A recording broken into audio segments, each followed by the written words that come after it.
again. It's a rich thing.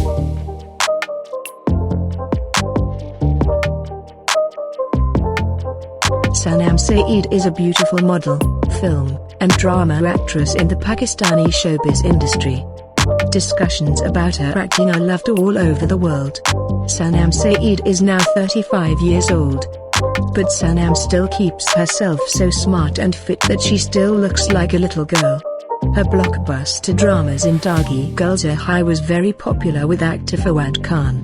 Sanam Saeed's acting is so great that when the viewer tunes the TV screen, he just keeps watching her drama.